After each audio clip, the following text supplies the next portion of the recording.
عليكم ورحمة الله وبركاته. اللهم صل وسلم وبارك على سيدنا محمد وعلى آل سيدنا محمد. ده بقى النهاردة اليوم ايه؟ الشقاوة، يوم الشقاوة، يوم المحشي والحلويات والمحتاجات. شايفين صباع المحشي منقصاه قد ايه؟ البنات اللي لسه متجوزة جديد والستات اللي بتعمل المحشي ويقوم فارط منه الايه؟ الرز. بصوا بقى قعرية الحلة حاطة فيها ايه؟ حاطة فيها بصل، جزر، طماطم. لو في بواقي خضرة محشي ترميه في القعر مفيش مشكلة، عادي برضو الدنيا تمام. تمام. بحط بقى ايه ما عامله، جبت كوسه، قورنا كوسه وفلفل رومي وبتنجان ابيض وبتنجان اسود. تمام. وخير ربنا. قورت بقى انا المحشي ده كله بالليل قبل ما انام. بسم الله الرحمن الرحيم. قورت المحشي ده كله قبل ما انام بالليل. تمام. وقمت الصبح بدري صليت الفجر وبدات ان انا ايه اعمل فيه، عشان المحشي ده صراحه كان هديه لواحده حبيبه ليا. المحشي ده كنت عامله حله المحشي دي هديه لواحده حبيبه ليا، ربنا يبارك فيها يا رب، وبالف هنا وشفا للي كل وعاملاه بكل حب وبكل ود وبكل سماحه وبكل رحمه وبكل حاجه حلوه. تمام. جبت البتنجان قورته بالليل والكوسه والفلفل وكله وبيته لغايه الصبح من غير غسيل. حط تحتها 100 شرطه، من غير غسيل، سايباه زي ما هو كده من غير غسيل خالص.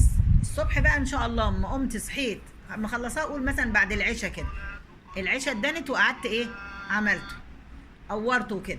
تمام. قمت الصبح صليت الفجر وقمت ايه خلصت وقمت قاعده ايه اعمل البتنجان. جبت بقى البتنجان والطماطم، انا كنت مسبكاها كمان بالليل، وجبت الرز وجبت كل حاجه. تمام. وقمت جايبه الحله عامله الفرشه بتاعتها في الارضيه، جزرايه، طماطمايه، فلفلايه، بصلايه اللي عندي، بواقي فلفل كده اللي عندي. وقمت ايه جبت الرز وقمت ايه قعدت احشي. طيب هقول لكم معلومات مع اني قلتها قبل كده بس هعيدها تاني، والتكرار بيعلم الشطار. تمام. بيعلم حاجه تانية بس بلاش اقول. الكيلو بتنجان عليه ربع كيلو رز. كيلو بتنجان عليه ربع كيلو رز. حلو الكلام، حلو الكلام. طيب انا بقى كنت جايبه 3 كيلو بتنجان و3 كيلو كوسه ونص كيلو فلفل. سوري، 3 كيلو بتنجان وكيلو كوسه. 3 كيلو بتنجان وكيلو كوسه ونص كيلو فلفل، يبقى 3 كيلو بتنجان، كل كيلو ربع يبقى كيلو الا ربع، وكيلو كوسه يبقى كيلو، ونص كيلو فلفل ربع كيلو يبقى كيلو وربع رز. كيلو وربع رز. خلاص. وعملت البتنجان بقى قورته كلهم بالليل زي ما قلت لكم. قمت بقى الصبح غسلته كله، وكنت مبيته الخضره مغسوله والتغذيه مخدعه الطماطم ومقوره البتنجان وكل حاجه. قمت جايبه بقى فرشه كده ملايه كده في الارض قديمه. قمت جايبه الحلل بقى بتاعتي كلها حواليا، وجايبه الملح والفلفل بتاع ده والزيت والنعناع وكله. قلبت بقى الخضره بتاعتي على الرز على كله. تمام. وبعد كده قعدت بقى احشي بقى ايه في الارض زي ما قلت لكم. الحله دي كانت هديه لواحده صاحبتي بالف هنا وشفا، عاملاها بكل حب وود من قلبي، حبيبه قلبي وصديقه عمري، بالف هنا وشفا ليها. تمام. هي كانت جت بالصدفه كده تصيف في المكان اللي احنا فيه، فكان لازم اعمل معاها ايه دور حب كده. فقعدت عزمت عليها كتير انها تيجي عندي، ما رضتش. قلت بس انا هعمل لها ايه كده فخ واودي لها حله المحشي ايه من غير ما تاخد بالها. تمام. بصوا انا برمي كده المحشي بس بظبطه في الاخر. يبقى في المعلومات المهمه اللي انا قلت عليها. البتنجان كل كيلو بتنجان ربع كيلو رز. في كمان معلومه تانية، الكوسه عايزاها تبقى اطعم، بعد ما تقوري الكوسه وتغسليها وتصفيها بتجيبي شويه كمون على شويه ملح صغيرين، وتحطي ايه من بين صوابعك كده تنتوفه كده كوسه. بص بشاور لك على الكوسه ان انا منقصاها. تحطي تنتوفه ملح بكمون كده في قلب الكوسايه، كل كوسايه ايه لوحديها لوحديها لوحديها كده. خلاص. بتديها طعامه وحلاوه، وبتحيقي ايه حته الكوسايه وانت تاكليها كده بتبقى ايه ما اقولكيش طعمه. يا سلام يا سلام. بيبقى ليها طعمتها وحلاوتها. خلاص. انا بعمل بقى البتنجان دوت، وفي الاخر بقى ايه برصه كده رصه. تمام.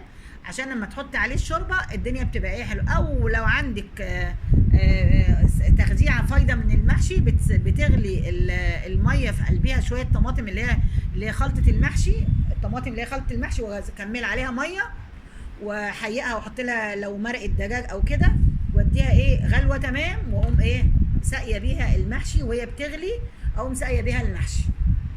بحط البتنجان الميه انقص من الحله بصباعين اتنين، بحط الميه انقص من الحله، انقص من اخر صف بتنجان، انقص من اخر صف صباعين اتنين.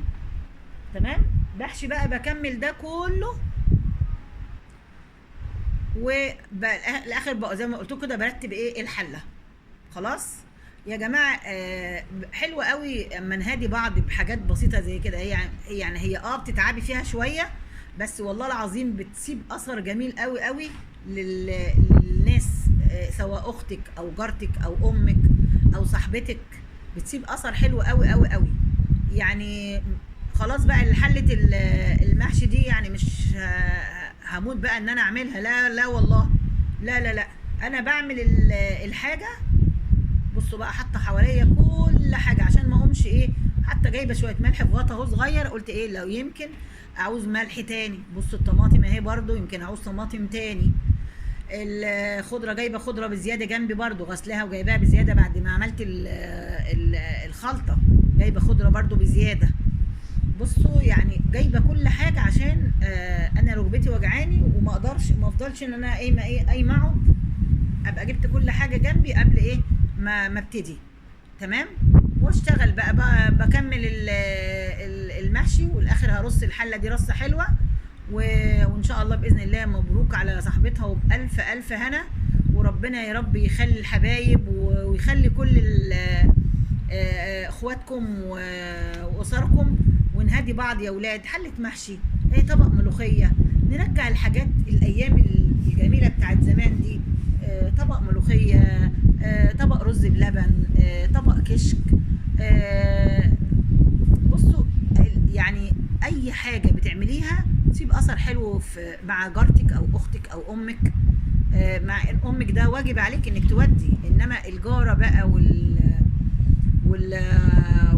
والاخت وصاحبتك لا لا، بيبقى ليها اثر تاني، بيبقى ليها اثر تاني. بنكمل بقى كله زي ما قلت لكم. ما تنسوش الكيلو البتنجان عليه ربع كيلو رز. تمام. والكيلو كوسه برضو تقريبا برضو زيها برضو ربع كيلو. اما الفلفل بقى النص كيلو فلفل رومي بياخد ربع كيلو رز، النص كيلو فلفل رومي بياخد ربع كيلو رز. خدتوا بالكم؟ والبتنجان يعني انت تجيبي كده، جايبه 2 كيلو بتنجان هتعملي نص كيلو رز، جايبه كيلو كوسه كمان، نص كيلو فلفل كمان هتعملي ايه برضو هما كمان نص كيلو هتعملي كيلو رز. كيلو رز يعمل لك ما شاء الله حلتين معتبرين ما شاء الله ولا قوه الا بالله. طبعا انا مش هقول انا كنت موديه الحله دي لمنى، هتخليها كده يعني بيني وبينها كده في السر كده، بيني وبينها كده، والف هنا وشفا للي ياكل. ويا رب كده تفضل الناس كده في ود وحب وموده كده وتواصل بين الناس وبعضيها، وربنا يألف بين قلوبنا جميعا ان شاء الله باذن الله. واعرفوا ان الحاجات دي والله يا ولاد بتعمل علاقه جميله قوي بين الناس وبعضيها. يعني مهما تقعدي ومهما العمر يعدي تقول ايه، ما انساش ابدا مثلا ان سهير عملت لي مثلا ايه حله محشي، او عملت لي جابت لي طبق ملوخيه ده كان طعمها جميل، او طبق باميه، او مثلا طبق رز بلبن، بيبقى ليها اثر حلو قوي قوي على ايه مع الناس، بيبقى ليها اثر حلو مع الناس، مع اذا كان بقى اختك او صاحبتك او جارتك او خدتوا بالكم؟ مش هتكلفك كتير يعني، وهتبقى مره يعني. بس كمان عايزه اقول لكم على حاجه بالنسبه للمحشي، لما المفروض بنوقف الصباع المحشي عشان الرز ما يقعش منه، عشان الرز ما يقعش منه، يفضل كده الرز الى حد ما مهما يستوي يبقى الرز في قلب الصباع بتاعه، ما يقعش بره الحله. خلاص. وبرضه عملنا لنفسنا شويه برضه، انا مش هعمل بقى واجيب، ما انا منه وهقور وهعمل الخلطه الخلطه بتاعت المحشي، فقمت عامله بقى حله زياده للاسره هنا في البيت. تمام، لسه حتى ما عملناهاش يعني. اللهم صل على النبي. وكانت ريحه الرز والتخديعه والكلام ده، خلط المحشي يعني ما اقولكوش. شايفين حله المحشي؟ اوعى اوعى وشك، اوعى وشك. ولسه لغايه دلوقتي ما حطيتش اللايك، ينفع الكلام ده؟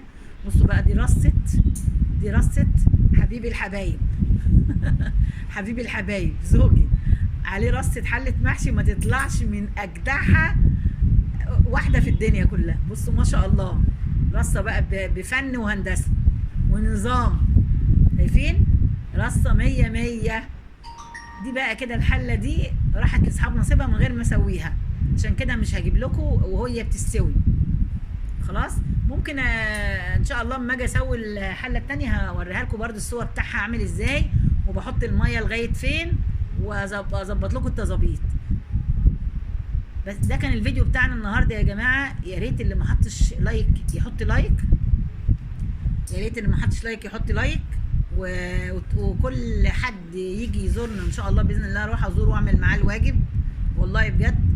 ولما بشوف فيديو عند حد انا بشوف المشاهده بتاعته كامله. مش هقول لك شاهد الفيديو بتاعي، لا، انا عايزاك تحط لايك بس، تحط لايك بس مش اكتر، عشان خاطر ايه؟ الفيديوهات تتشاف يا جماعه. الفيديوهات ما بقتش تتشاف خالص يعني. خلاص القناه هتقع، القناه هتقع. ف يعني كده نحب بعض ونساعد بعض كده بالحسنى يعني. تمام. طماطميه كده لقيتها، بص اغطيها ولا اعمل ولا اسيب غطاها ولا ايه؟